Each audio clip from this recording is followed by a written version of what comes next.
What's going on, guys? Welcome back to my channel and another episode of Weekend Watch, where I break down the top 5 movies at the weekend box office, and I also let you know what is coming to streaming services. Before I get into the top 5 from the past weekend, we do have to address the epic failure of the week, and that is, unfortunately, I.S.S. The brand new sci-fi film starring Ariana DeBose only managed to bring in $3 million, landing in spot number 7 out of the top 10. So what went wrong here? I have two theories. If you have your own theories, then feel free to comment down below. So theory number 1, I believe there just wasn't a lot of marketing or advertising for this film.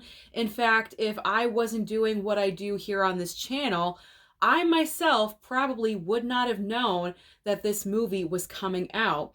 I did see a couple of trailers, and I believe the trailers were the main advertisement for this film.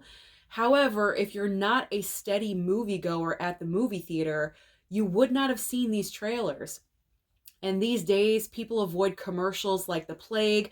So if there was any other advertising, say on social media, it was very few and far between. I did not see much advertising on Facebook or Twitter or Instagram or anything like that. So I truly believe a lack of marketing and advertising for I.S.S.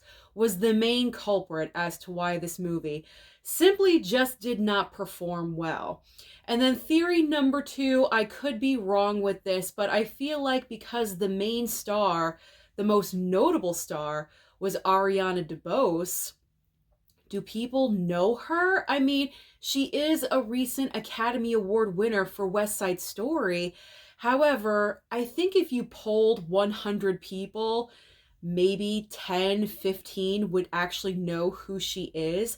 She's not that much of a recognizable name. So I feel like if there was a more notable star in the movie, more of an A-lister, if you will, maybe that would have brought more attention to the film. Again, I could be wrong with this. It's my own personal theory, but I mean, say if they got George Clooney or Brad Pitt to co-star, that certainly wouldn't have hurt the situation. So unfortunately, I.S.S. did not perform well, but let's move on to the rest of the top 5. Now, pretty much this past weekend across the board, going to the movies was not a high priority on anyone's list because the number 1 film, again, for the second weekend in a row, Mean Girls, which I predicted last week, but it only brought in $11.7 million. So it really wasn't a huge movie-going weekend. And I feel like that's because there's been a lot of cold weather lately. Here in Connecticut, it's been in the teens. It's been so cold. So that may play in as a factor. People are staying home. They want to be at home with their blankets, with their hot coffee and their cocoa, and they're streaming movies, or they're watching brand new movies on demand. So that's my theory as to why the numbers are low for the box office this past weekend. Comment down below and share your thoughts about this. All right, but Mean Girls maintained at number 1. Let's move on to second and third place. Second place, pretty much the top 5 is exactly the same as last week, but a few are just switched. Actually, one is just switched around. So second place still belongs to The Beekeeper with 8.4 million. Spot number 3 belongs to Wonka with 6.4 million. Spots 4 and 5 belong to Anyone But You and also Migration. So Anyone But You actually went up because last week it was in 5th place. It went up to 4th place, bringing in 5.4 million. And rounding out the top 5 is Migration with 5.3 million. And it's important to note that Anyone But You and Migration are still hanging in there in the top 5 a month after their release. Aquaman 2 has come and gone. The Color Purple has come and gone. Wonka is obviously still holding strong, but it's really surprising to me that Anyone But You and Migration are still hanging in the top 5. So that's something interesting to note. But let's move on to the box office. What is new at the box office this coming weekend? that could possibly shake up the top five.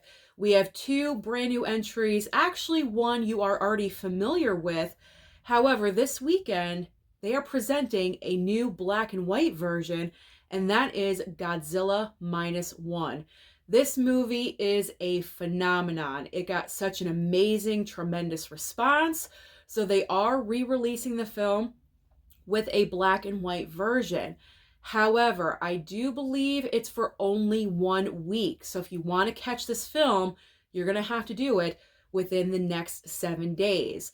However, if Godzilla is not really your cup of tea, there is another option for you. We have a brand new film starring Jenna Ortega. I believe this will be more in limited release, called Miller's Girl. So let's move on to streaming, because as I always say, there's always options on streaming for you. And this week we have some great options. So starting off over on Netflix, we have Griselda starring Sofia Vergara. I may be interested in this one. I might give it a try. Over on Hulu, we have The Good Mother starring Hilary Swank.